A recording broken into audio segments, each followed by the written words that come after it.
Señor congresista García Belaunde, para que intervenga, por favor. Saludo la presencia de los ministros, de los jefes y oficiales de la policía, y a través de ello quiero rendir homenaje a los muertos civiles, pero a los muertos policiales, a los hermanos policías que han dado su vida en defensa del Estado de Derecho y de la democracia.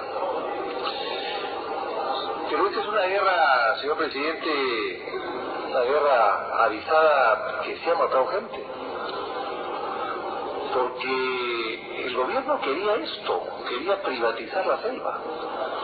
Aquí tengo el discurso del señor presidente de la República el 30 de octubre en el Swiss Hotel, ante empresarios europeos, presidido por su querido y amigo, dice acá el consejero Carlos Olzaga, ex ministro de Economía de España, y hoy día hombre de negocios, en el cual él hace una referencia de que la selva,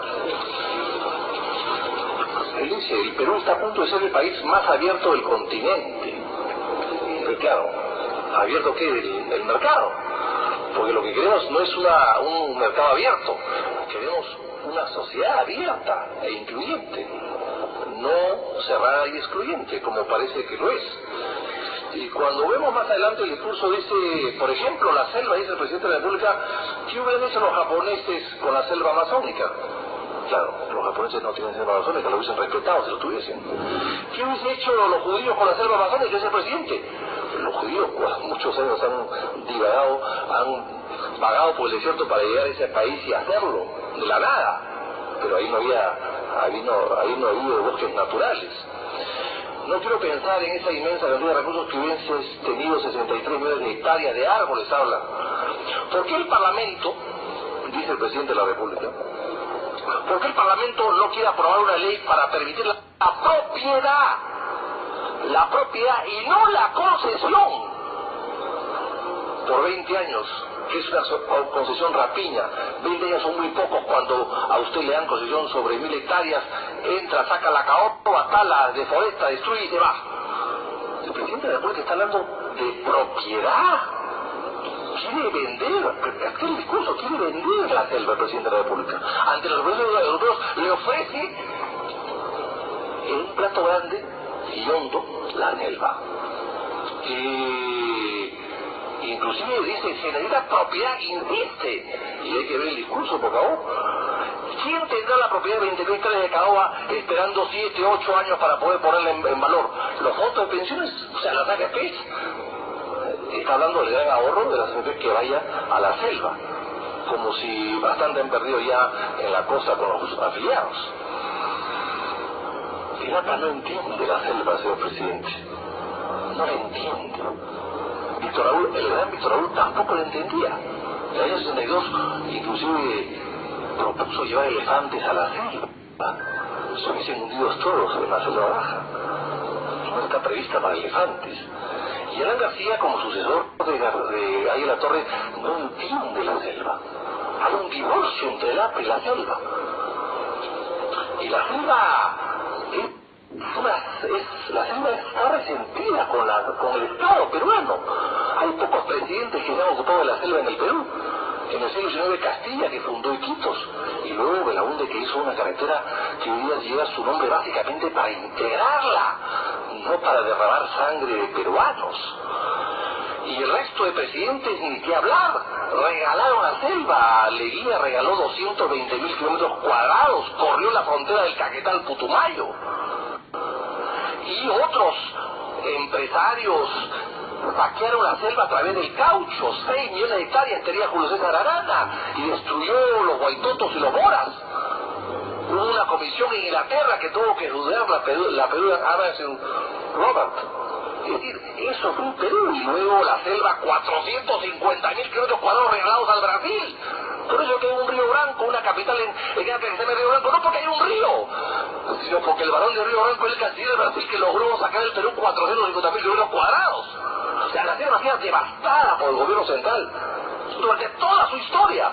Entonces, por eso es que el nativo vive resentido y preocupado y desconfiado del centralismo limeño.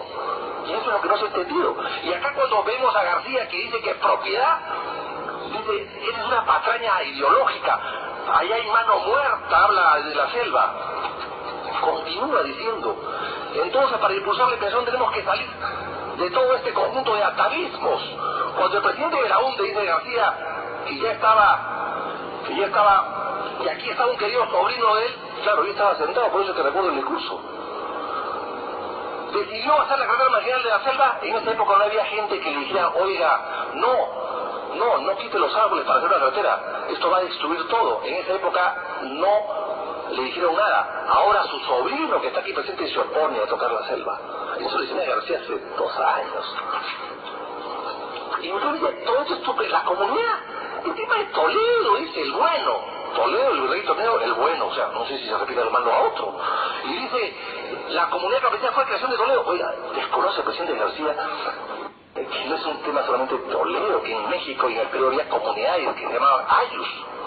La comunidad campesina es heredera del ayu. Y habla de unas cosas, pero no recurre al catastro. Ya José Larriboro Ioma hablaba el año 36 de catastro, que la selva tiene que haber un catastro. Y eso es lo primero que debe hacerse antes de privatizarse o intentar privatizar la selva. Catastro, saber qué hay, qué tenemos, de qué disponemos, qué se puede hacer con lo que puede haber ahí. Pero, señor presidente, nosotros le dijimos al presidente García, aquí está la transcripción, oiga, fíjese en Colombia, no se fije en Chile.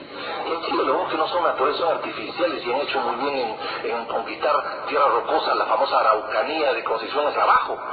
En Colombia, que la selva sí es parecida a la peruana, en Colombia sacaron una ley de la selva, una ley forestal, que demoró 10 años de elaborarse.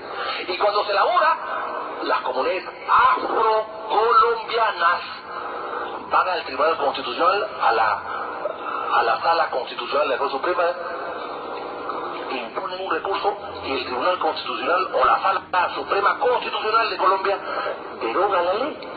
Eso fue hace 2 años, en época de Álvaro Uribe. Con eso le pido brevedad. Voy a terminar. Presidente, voy a terminar, parece que los antecedentes no gustan. Para terminar, en resumen, señor presidente, acá ha habido una consulta muy tímida con posterioridad a la acción de los objetos legislativos, que se han metido un poco como contrabando dentro de la delegación de facultades. Eso es un hecho evidente, y por eso es la protesta, porque no se les ha consultado.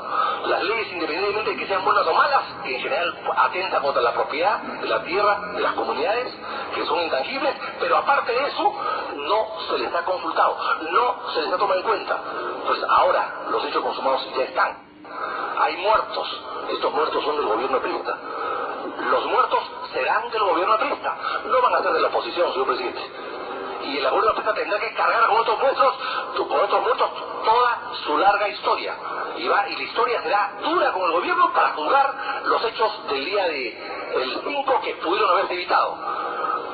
Planteo, por lo tanto, señor presidente, que se suspendan los decretos o se deroguen lo más pronto posible y que se haga un diálogo, una comisión multisectorial, multipartidaria, multiétnica, para que pueda estudiar y dar una solución a un tema, porque el gobierno ya ha perdido autoridad moral para dialogar.